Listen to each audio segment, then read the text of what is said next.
minutes as read in closed session. So moved. Motion made by Lori Campbell, is there a second? Second. Josh Helber, call roll please. Guerrero, Yes. Hubbard, Yes. Stahl, yes. Wood, Yes. Browning, Yes. Campbell.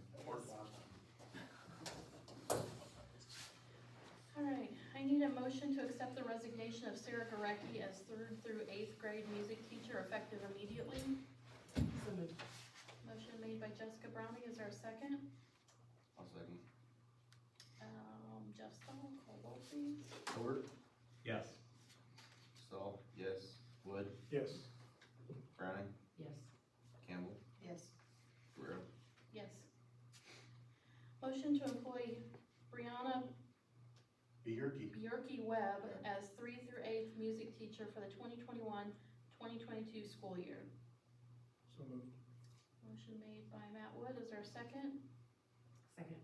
Jessica Browning, call roll please. Stahl, yes. Wood, Yes. Browning, Yes. Campbell, Yes. Guerrero, Yes. Hubbard, Yes. And motion to employ Tony Nika as head high school girls basketball coach for the 21-22 school year. So moved.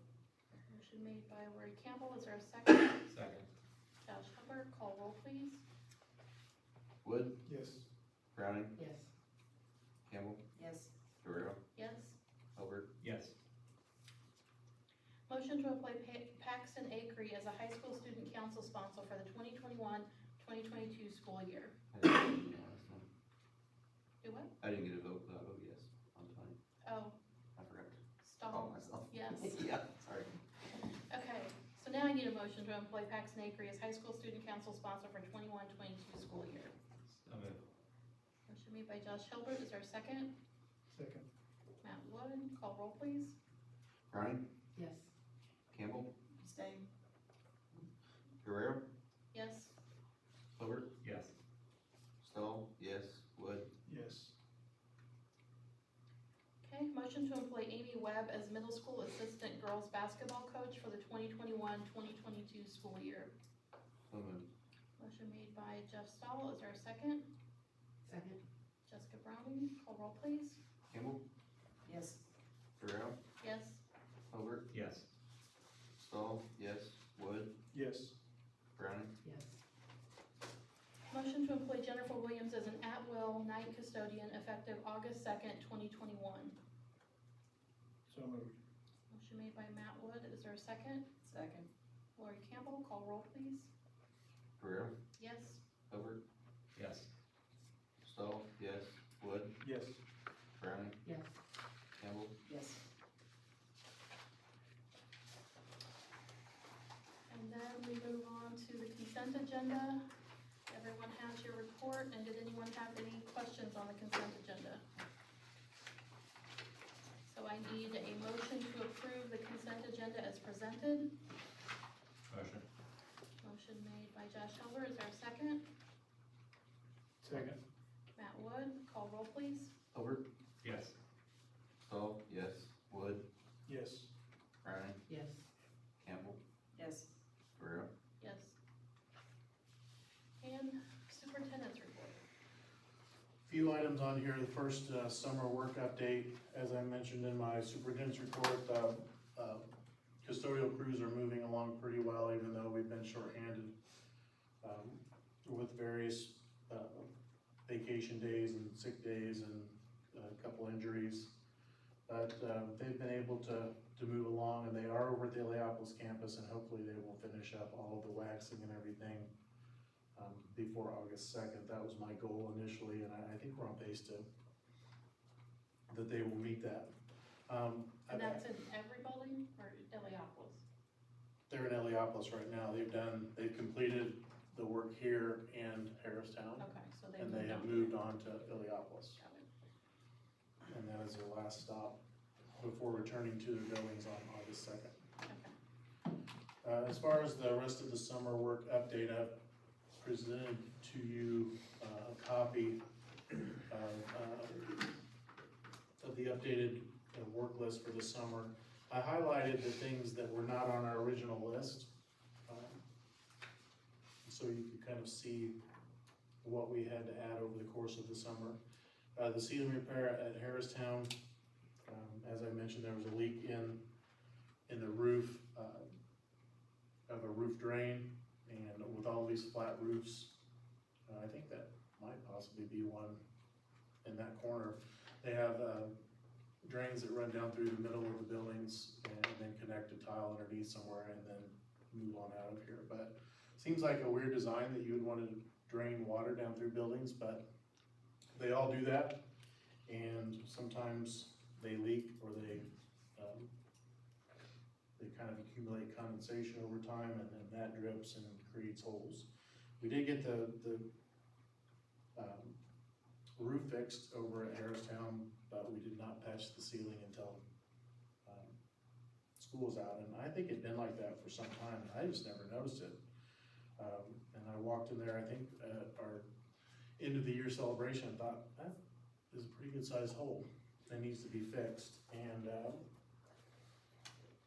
the ceiling had some other small patch and repair jobs, so I thought it would be best to hire somebody outside, and we hired a local guy by the name of Mike Goff, who gave me a reasonable bid, and I had him do the work, and he did it in about a day.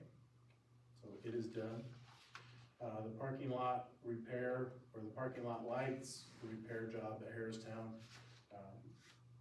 Alltech won the bid on that, and I think they're set to start maybe tomorrow on that. But we'll have to run new power out to the parking lights. They ran new lines from each of the new parking lights, but they did not run new power out to the poles themselves from the building, and they thought that they had good power, and it worked for about 8 months, and then something happened and it kept tripping the breakers, so we had to, they're gonna trench and run a new line out to the lights, and then we'll have nice new power out to those poles. At the middle school, we did move on from the high school and went over to the middle school, painted all the MAPES panels. Those are the metal panels that you kind of can see them outside the window here, the metal panels that are above the glass windows, glass window panes. Eric and I painted all those. She had a really good time doing that. But we got those done, and then we also, I sent something to you a while back about the stair tread replacement at the middle school, and how these, the restoring project did not go as what we maybe had hoped that it would, and so we added that to the list. And when are they said they'll have even the backordered stuff before school starts, or no? Probably about right at the time school starts. So, that's what you said would have to be like a Saturday Yeah, project. they're gonna have to more than likely do it over a weekend. He said it'll be a two-day job, and they would do a Saturday, Sunday. Okay. At no additional cost to us. The art room, the guys fixed the subfloor, the new tile was laid, but we're gonna put on hold some of the repair work to the walls and the new cabinets and such, so that's kind of been put on the back burner. Also, the intermediate classroom that we were hoping to remodel, that's probably going to have to be put on hold as well. We did find out that when we were stripping the floor in Brian Britton's classroom, that the tiles started popping. And it's pretty bad shape. I had AAA asbestos out of Pana come in today to take samples of the tile and the mastic, the adhesive that holds the tile. They'll let me know. I would assume that the mastic probably contains asbestos, but the tile should not. It's the 12 inch by 12 inch tile. So he's going to test it, get back with me, and then give me a bid on what it would take to have that room abated. And I think we'll go ahead and, when I give that figure to you, I would like to go ahead and get that knocked out as soon as possible.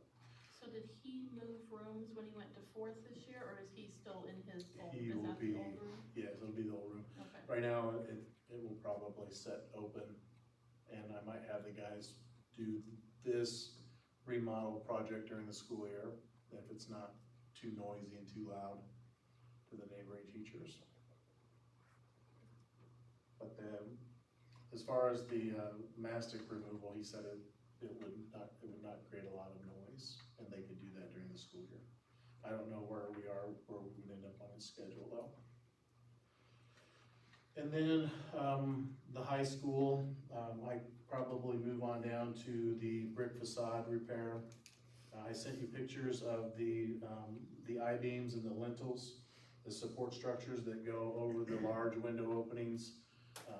The I-beams were rusted beyond, repair. So they're in the process of, right now, the steel actually came on site today and they're installing those into the building. So I'm really hoping that if the weather stays nice, and it looks like it's going to for a while, that they can get that all done and buttoned up before the start of school year, and we can get the AC units back in place, and, Ms. Singland can have her room back at the start of school. Didn't we have a problem with the lintels when we did it? Or like, We did have problems with it, and our Bruce, our maintenance guy, argued with BLDD and with Johnco about removing them at that time. okay, I just never learned what the word lintel was, I They- knew, I knew I'd heard it before. Same, yeah. And they indicated, both groups indicated it didn't have to be done. Didn't think that it needed it. Yes. In their defense though, the damage to the I-beam that we've seen, they would not have been able to see that. All they would have seen was the metal plate that was welded on the bottom of the I-beam. Okay. And probably what would have happened is when they got into that, they would have found that, they would have needed to do more work. And if you remember correctly, that was a job that was supposed to start in June and be done before school, and I think we took ownership of the room in March. So, Of the following in year. the following year, yeah, it was not good. So, I do have, when we go into new business, I will ask the board to approve the bid for that work at $21,440 additional dollars to the $58,850 to do the tuck pointing. So the total estimate for our summer work this year started out at $120,515 and ended up at $143,440. So we cut out a few things, added a few things, and spent about $23,000 more than what we had hoped. Is that typical from past years? $20,000 is a pretty big overrun. Yeah, it's usually not that high. It's that I-beam that's Yeah, at that's 21 most of grand, it. yeah. We do typically though run into, it's kind of like remodeling an old home, just on a larger scale, I think they made a movie about that. more pricey. But, that's all I have on the summer work update and really the high school, science lab facade work.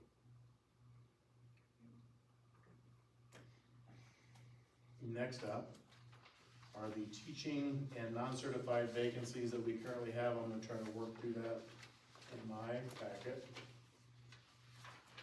Get to that sheet of paper. As I mentioned before, we have an intermediate special education teacher position still open. We also have a diabetic care aide, a non-certified position open at the intermediate building. And we have middle school cheer coach and assistant football, position still open. And then high school head scholastical. The, assistant football, we probably need to move on along with, obviously, the intermediate special ed teacher and the diabetic care aide.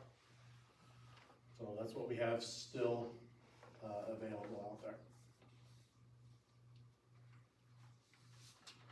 Next on my list is, the ESSER 3 and, E-rate grant update.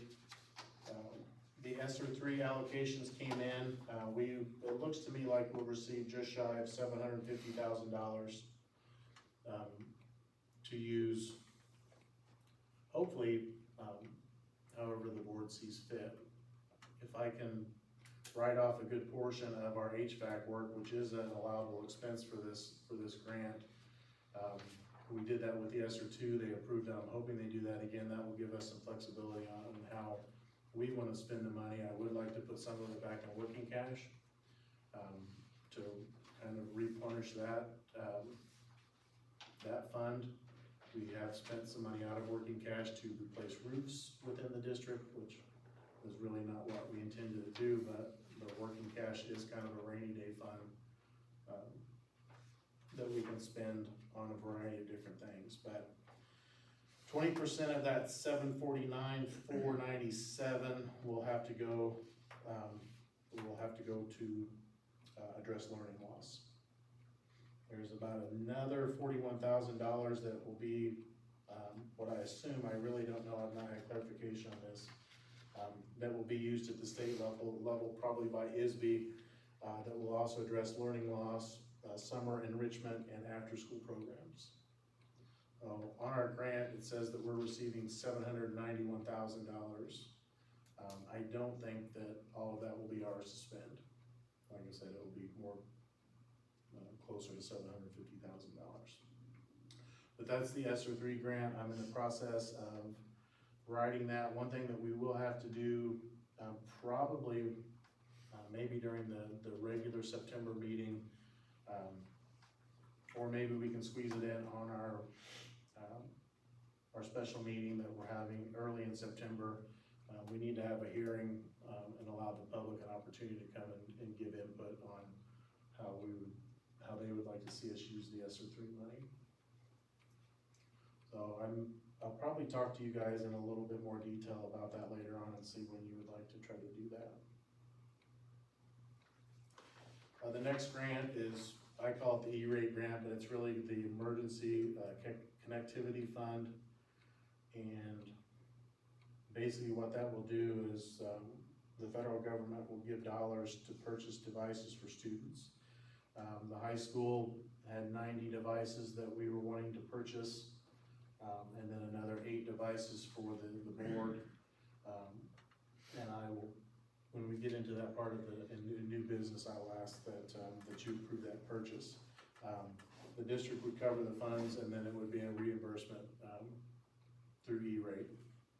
But again, it's federal dollars. They'll match up, I believe, up to $400 per device, and I think our devices right now are up to, I don't remember what I said in around $300 per device.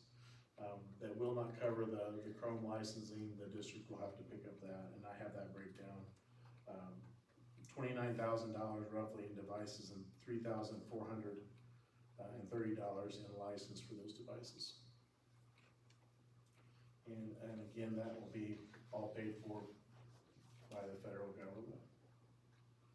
Like I mentioned in my recommendations to you, it's, if there's a silver lining to all of this COVID stuff, it's been the amount of money that we received from the federal government and what we've been able to do,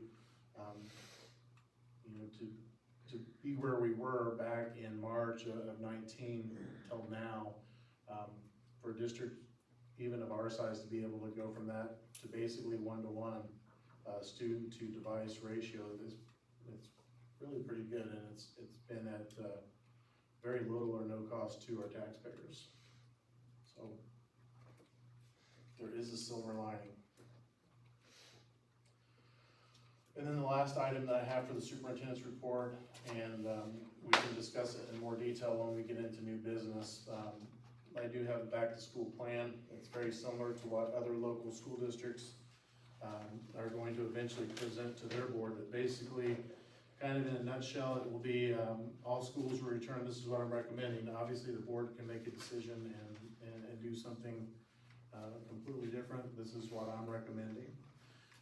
The school district will return to 5 full days of in-person learning each week. Based on current conditions in our towns, counties, Sangamon Valley schools will begin the school year with a mask optional policy. We'll continue to work with our local health officials to monitor the health of our students and our communities. The main thing, what people need to understand is we may start the year mask optional, but if something changes, we may have to go back to some sort of mask policy, and we might end up right back where we were in November of last year, where we may have to, God forbid, go to an AB schedule and those sort of mitigation strategies to try to limit the spread. I hope we don't get to that point, but I think we need to understand that that's where we could end up. As far as the school buses, Drivers and passengers will be required to wear masks on the school bus. And that is consistent with CDC recommendations and IDPH and ISD mandates. They are saying you will wear masks on the school bus.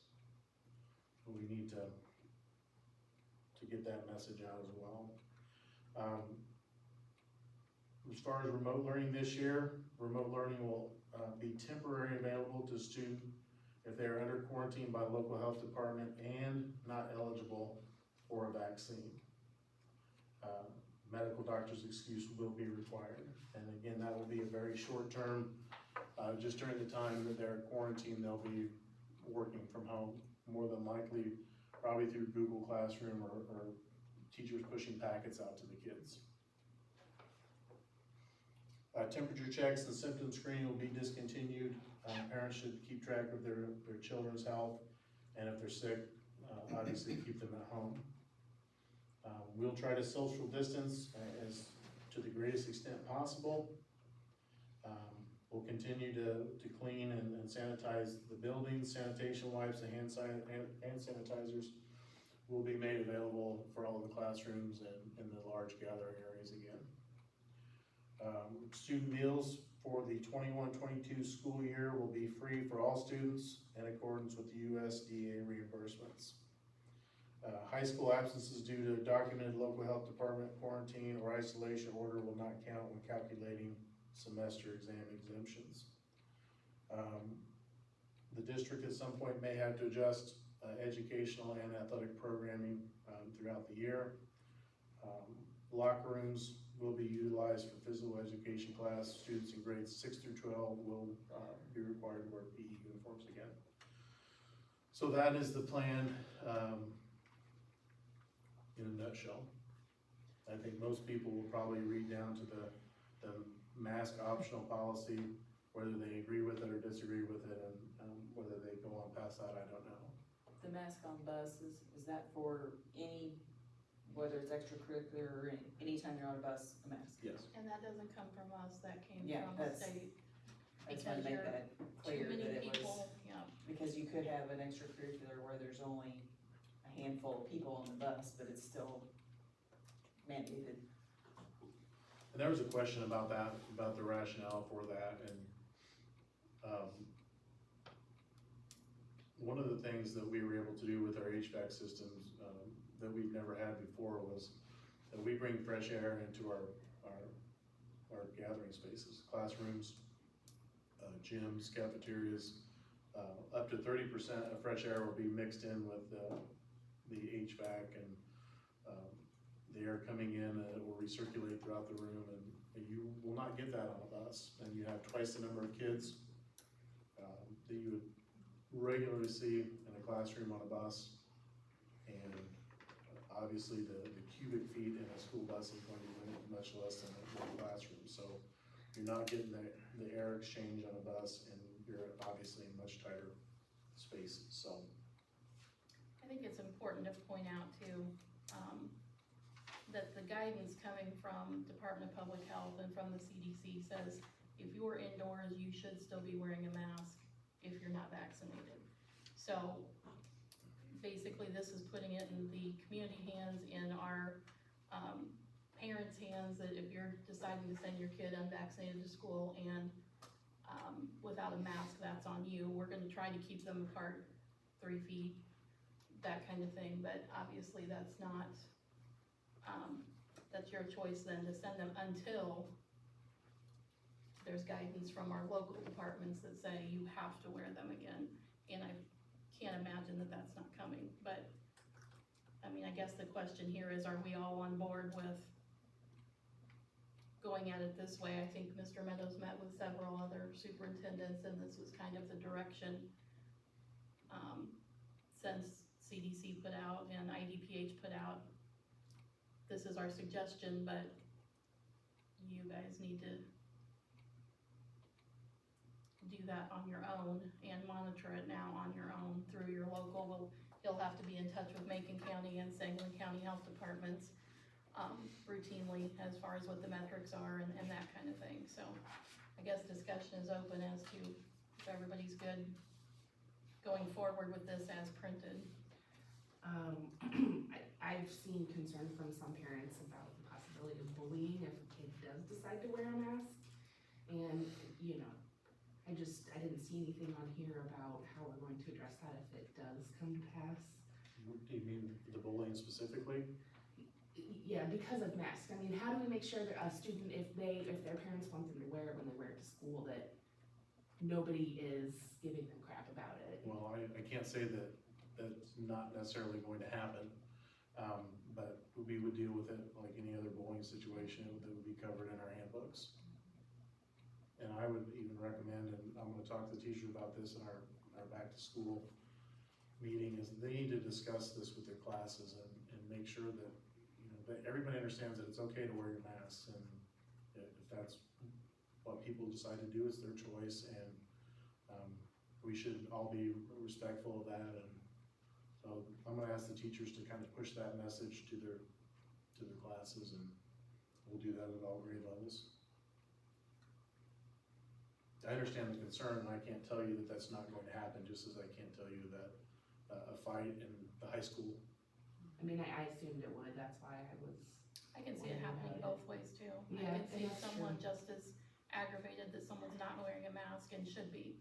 So, you know, they're putting others at risk, and I can see it happening on both ends, so I think it Well, adults has do to it. be dealt with, yeah, it Yes, has to be they dealt do. with as it happens. Yeah. So why would the kids not? Right. I was curious in the middle too, it talks about remote learning is only temporarily available and not eligible for a vaccine. I didn't see that before. What's the, That's just that came from ISB, oh, okay. is that, ISB is really pushing the in-person learning. Mhm. And so the and is not an or, and that's where some people read it and get confused, is that you have to be under quarantine. Well, I guess I'm just confused about it because if you have a high school student who's technically eligible for a vaccine, but then they get put under quarantine, we're not going to provide remote learning for them? Yes. Oh, okay. Yeah, if they're at home and they can't attend school because they're under quarantine, then we'll obviously provide them. Basically, I think what it's trying to say is worded oddly. Yeah. It is. And we didn't do that. Okay. Comes from higher ups, but if they are immunocompromised and not eligible for a vaccine, and they have a doctor's note that says they cannot attend school, then that's a different subject than if they're under quarantine just because they were exposed. Okay. I guess I'm still confused by it.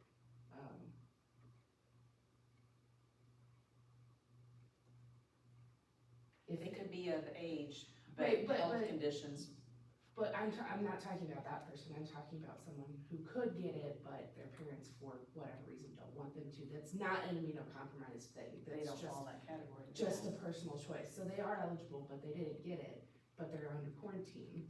Right, So then- well, if you're under quarantine, you're under quarantine. It's only for It's- the, is it 7 or 14? I've lost track. I thought it was 10 now, maybe. It's like 7 to 10, yeah.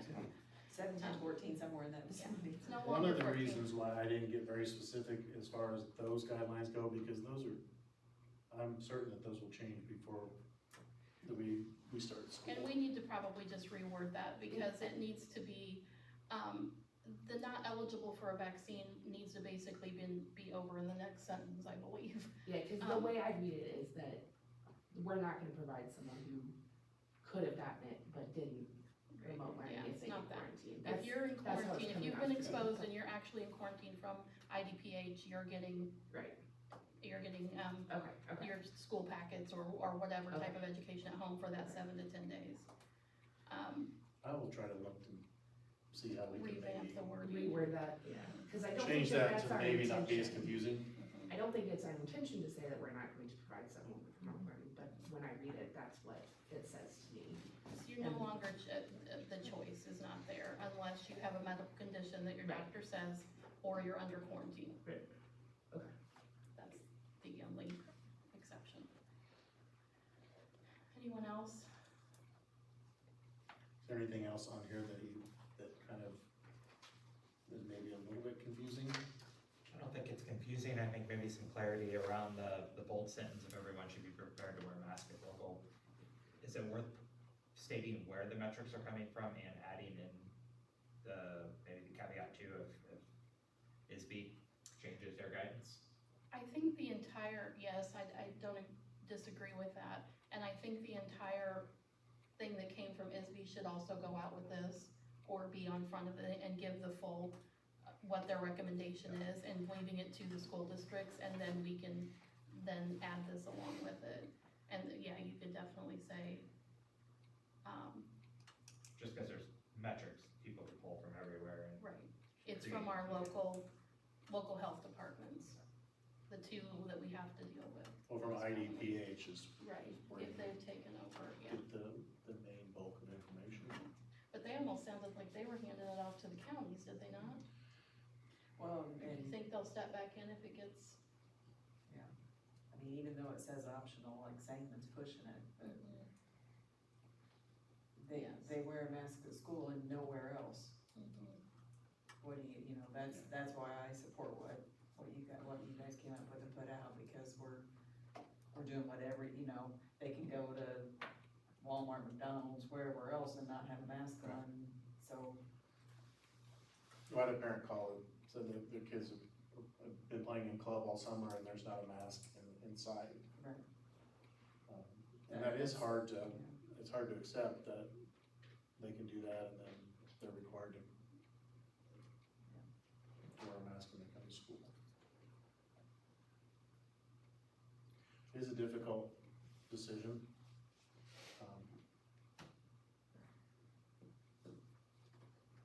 I think, are we going to, I mean, I guess, what's the guidance if we're gonna do this? And as far as the tracking goes then, if someone has had the vaccine and they've been directly exposed, they're no longer an automatic quarantine, correct? Correct. So then, are we asking at enrollment, when they provide all their other vaccines, are you vaccinated or are you not, so that we know who to contact and who not to? At this time, they're not included in the quarantine, but so many people have been vaccinated or testing positive that I won't be surprised if that doesn't change. They allegedly cannot spread it to the extent. To the But- extent that they still can. Allegedly. Yeah, so it's, I mean, I think for students or staff, you can make it optional to report Just You be, know, yes, no, and I prefer not. and allow for contract tracing. Well, I mean, I think the legal staff came back, the lawyers came back and said, yes, include it with your immunizations, because you have to be able to make it easier on you to track it at some point when you do have a case or an outbreak or whatever it may be, and you guys aren't running circles around each other trying to figure out. Well, the who- contact tracing, it's going to take place regardless of, Mhm. and those people are going to be called in, and at that point, I think the question has to be, are we vaccinated, if we don't have that information? Who's to say they're gonna share that information with us Mhm. anyway? They certainly do not have to. And I keep seeing these free to local Illinois school districts, rapid tests that we can have here at school. Have you guys been contacted about that? I keep seeing it out of IASB. If we're going to do testing here at school, Yeah, a rapid test. I guess if the board wants to do that, we can. I'm not in favor of it. It's just something else to push off on. I haven't To the seen it in administrators. Illinois, but in South Carolina, you can buy them in Walmart. Mhm. I haven't seen it here, but Yeah, through the state as they have a, so I'm and sure that's coming too. I think in our emails, they have the Illinois Association of School Boards have said that they're eligible and available to all school districts for free to have them on site if needed. So I guess that's something we may need to. Who would do the testing then? Thanks. Other duties is Other assigned. duties, yeah. Yeah. Just, And we only have one nurse, yeah, so she's gonna be hopping. yeah. Well, and who do you, I guess who the don't you principals could test? do it. Mhm. Well, I think it was just if it was a if they have a fever, you're gonna send them home. Right. So, who do you test? 'Cause, I'm not in I mean, favor of it, I don't think if that's you look at the business list of the of, school, it's my personal opinion. symptoms, you know, fever's supposed to be the number one, well, you'll send them home anyway. See, they were changing goalposts. We had 2 days at daycare with no masks, and then DCFS came back and said they had to wear them again. Yeah, So Monday, Tuesday, Wednesday, back to masks. That's how fast it's gonna change. yeah, and I think that's what everybody needs to be prepared for, because we're gonna see, And, I mean, It's is that, I mean, if we're gonna send this out to everybody within the district, is that what we should start this with? These are the guidelines as of today. You know, I mean, Yeah. make it very clear from the get-go, Yeah, maybe move up the This second is, and third you know, bullet. that everyone should be prepared, not only to wear a mask, but that,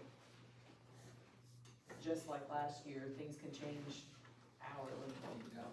I would hope that people would understand that. You would hope at this point in time, but There is a resolution that's out there that, that I just received, and I didn't put it on the agenda, obviously, because I just received it. That a lot of districts are doing that, once again, gives the superintendent the authority to close school and make these changes as necessary.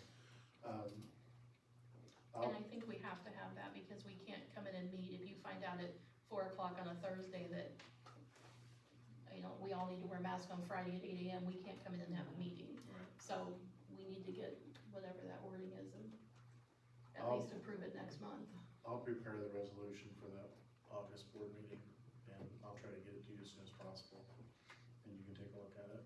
But that's what, our legal counsel is recommending, Okay. we need to follow that resolution. And then, as far as this plan itself, we'll, correct the wording, about the remote learning, and I'll send that back to you. I don't know how we make the motion. And I think we do, I just think we put approved with changes noted. And then I think there you just do local county health department metrics or something along those lines. If everybody's in favor of starting this way. And again, I really think we should put the full guidance out, both sheets. What are we doing with this? Is this just being posted? Is this going out in an email to parents? Both? Do all of the above, and it can go on our website, and the, ISB and, IDPH guidelines can also be, attached to our website, where people can access it anytime. maybe just in that email, like how, when you put the attachments out from you, you can just say, you know, based upon. Really good at that. Forgetting attachments or? Yeah, I mean, just another update that this is ever changing. We have to adapt as things change, so. Does anybody see anything else they wanna change or any comments before we roll on? Locker rooms, I assume, will be sprayed down at the end of the day, like you guys were spraying other classrooms last year. Are we still going to do that aspect of it? Yes. Yes.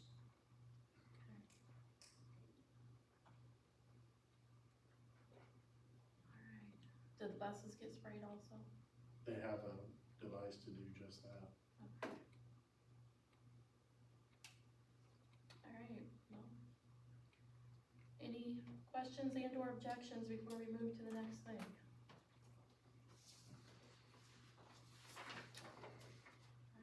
The next thing is new business, which, is to start off with the return to school plan. You wanna talk about it again?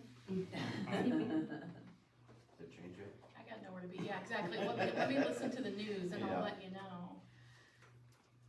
How did you say, Erica, did you get how she wanted to word that motion? Motion to approve the 2021-2022 return to school plan with changes noted. Is that okay for the motion? Okay. Mhm.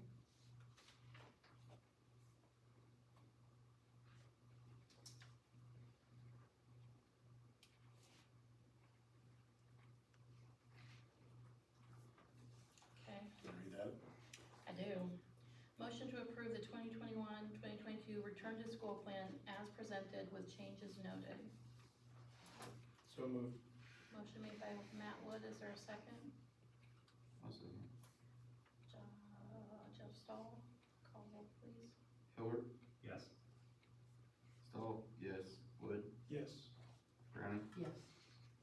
Campbell, Yes. Guerrero. Yes. Okay, we haven't discussed handbooks yet. I believe all the principals sent you their handbooks, and I had asked you if you had comments, concerns, questions about those various handbooks that, that you reach out to the principals and kind of address those with the principals. We're fortunate to have two here tonight, which is somewhat unexpected because they're supposed to be off right now, so I appreciate that they're here. I believe that the middle school and high school pretty darn close. There are some specifics that. There's based some on things that buildings. they just don't need in theirs because they don't have, graduation requirements and tech and things like that, so. And then the intermediate and primary kind of align their handbooks as well, so we do have sort of representatives, but as far as me presenting any additional information, I have none. I guess for the public, we subscribe to the Illinois Principals Association Model Student Handbook, I believe that's what it's called. And it's a kind of a service, like I mentioned in our, my report to you, it's a service very much like our policy manual and handbook, and that they have recommendations based on the latest legal updates and that sort of thing, so. I guess now would be, does anybody have questions And or concerns? or concerns? Okay, If not, then I, so we can roll through. Yep. So I need a motion to approve the 2021-2022 student handbooks as presented. Motion. Motion made by Josh Hilbert, is there a second? Second. Jessica Browning, call roll please. Stahl, yes. Wood, Yes. Browning, Yes. Campbell, Yes. Guerrero, Yes. Hilbert. Yes. next up, the non-certified salary benefits. I provided this to you this evening. This is the latest and greatest. I think it would have all of our positions on there, except the diabetic carry, which we have not hired yet. But all of this is public information. I don't know if we posted on our website, but if we don't, I think that we probably should. I'll ask John to do that, so people can take a look and reference those. But really, there's not a great deal to discuss, and I don't think that I wanna go down through each individual employee and their salaries. No. For the sake of time. But if anybody's interested, it will be available on our website.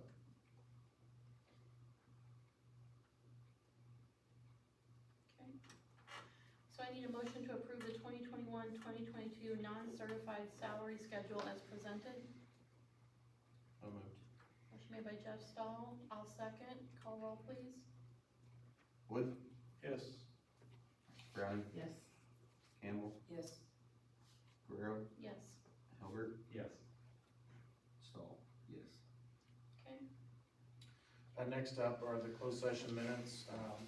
We have to, twice a year, we have to decide as a, or you have to decide as a board if you wanna keep the closed session minutes closed to the public. We do that in July and then we do it again in January. Based upon some of the information that we have to discuss at times in closed session, I would recommend that you keep those closed to the public. So I need a motion to keep the closed session minutes from January 2021 through June 2021 closed. So moved. Motion made by Jessica Browning, is there a second? Second. Lori Campbell, all in favor? Aye. Opposed? Motion carries 6-0. Next up, the Macon Pike Regional Office of Education provides us, safe school services for all of the county school districts, and DPS. With the passage of Senate Bill 100, back several years ago, that limits what districts can do as far as suspensions and that sort of thing, and the fact that we are required to provide some sort of alternative education for students that the board would decide for whatever reason that they were not fit for the school, or they created a safety hazard. At that point, we would want to send them to safe school. As I mentioned in my superintendent's recommendations to you, some districts have decided that there's really not an option anymore, and it's something they don't have the board approve. I still think it's worthwhile to take a few minutes and let the public know that we will provide services for our students, really under any circumstances. It might not be here, but regardless, we will provide those services. So I would recommend that that we enter an agreement with the Macon Pike Regional Office of Education for safe school services. Okay. For the 2021-2022 school year, do we have a motion? Motion. Josh Albert, is there a second? I'll second. Jeff Stahl, call roll please. Campbell, Yes. Guerrero, Yes. Albert, Yes. Stahl, yes. Wood, Yes. Browning. Yes. Next up is a similar program. It's called Futures Unlimited, and a lot of times students will transition from Safe School and go right into Futures. Futures is more of a credit recovery program. We realize that not all, school just doesn't work for every student, and Futures provides kind of a fast track to graduation, where we take out some of the elective courses, and they only can complete the courses that are required. Math, English, reading, science, those sort of things. I would recommend that we enter an agreement again with Macon Pike Regional Office of Education for services to Futures for our kids. Okay, so the recommendation will be for Macon Pike to enter the agreement for Macon Pike Regional Office of Education for Futures Unlimited services for the 2021-2022 school year. So, Motion made by Lori Campbell, is there a second? Second. Matt Wood, call roll please. Guerrero, Yes. Albert, Yes. Stahl, yes. Wood, Yes. Browning, Yes. Campbell, yes. Fee schedules. No changes really to the fee schedule from 2021 to 2022. I would recommend that you approve the fee schedule as presented. Motion to approve the fee schedule for 21-22 school year. So moved. Motion made by Jessica Browning, is there a second? I'll second. Jeff Stahl, all in favor? Aye. Opposed? Motion passes 6-0.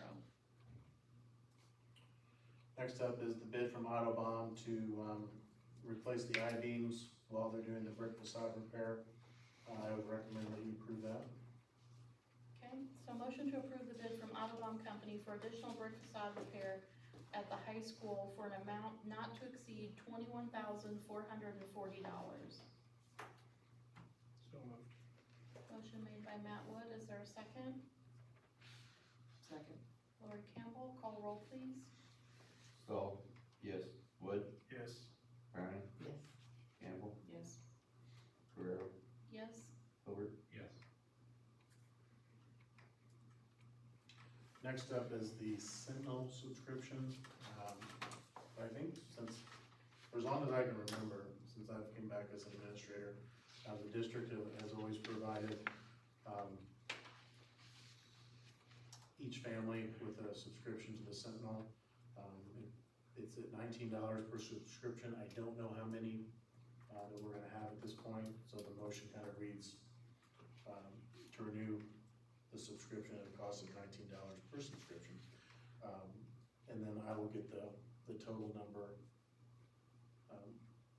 to the board at a later date when we know what that is. So motion to renew the Sentinel subscription for the 2021-2022 school year at a cost of $19 per subscription. So moved. Motion made by Josh Hulbert, is there a second? Second. Jessica Browning, call roll please. Wood, Yes. Browning, Yes. Campbell, Yes. Guerrero, Yes. Hubbard, Yes. Stahl, yes. Next, the Village of Harristown would like to reschedule their 4th of July celebration for Saturday, September 4th, 2021. I recommend that you approve that. All right, motion to approve the Village of Harristown to use the primary building grounds on Saturday, September 4th, 2021. So moved. Motion made Matt Wood, is there a second? Second. Josh Hulbert, all in favor? Aye. Opposed? Motion passes 6-0. Next up, motion to purchase 98 Chromebooks at a cost of $301.69 per device from Quality Network Systems for a total of $29,565. Again, that cost will be hopefully, well, I know that it'll be either covered in the E-rate grant or we can cover that with the ESSER 3 funds. And So- maybe a combo? Can you do that? Hopefully we won't need to in the Or pull enough out of it then? Okay, the E-rate grant will cover it. all right, so a motion to approve the purchase of 98 Chromebooks at a cost of $301.69. So moved. Motion made by Lori Campbell, is there a second? Second. Matt Wood, call roll please. Kim, Yes. Guerrero, Yes. Hubbard, Yes. Stahl, yes. Wood, Yes. Browning. Yes.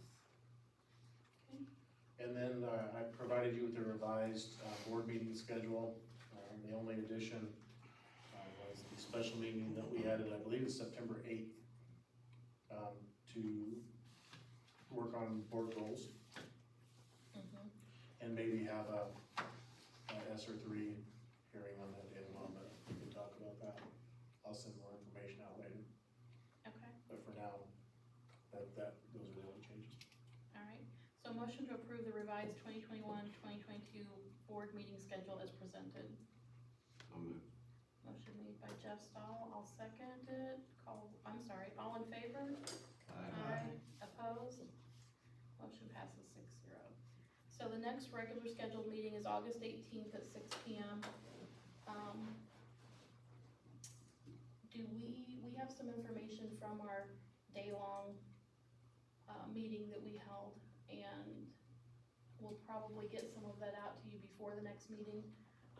Maybe do some, back and forth on a little bit, and then actually have our special meeting in September to kind of narrow that down. I would like to go over the goals with the With the principals, administrators, yeah. and they can, we can brainstorm and, Do you wanna do that in August, at that August meeting? I mean, or get if they wanna add input in August, so that we'll have it before the September meeting, or If are we you can- just gonna bring input back to us? I can just bring input back to you guys, from our meeting, and see kind of where we are at that point. Okay, If we feel like we're ready to go in August, I can present all the information to you, and then we can finalize it in, I would say though, more than likely, does that make sense? Yeah. Just do it then. and then everybody has their, yes, it does. It was mailed out, there's no paper this week, I guess you said, due to vacation, so it was mailed out to students' homes, today, that it would normally be tucked inside your paper, but there was no paper, so they should be getting that by the end of the week, I would hope, regarding back to school. So, I guess at this point, if we don't have anything else, I need a motion to adjourn. So moved. So moved by Jeff Stahl, is there a second? Second. Josh Helper, all in favor? Aye. Opposed? Motion passes 6-0.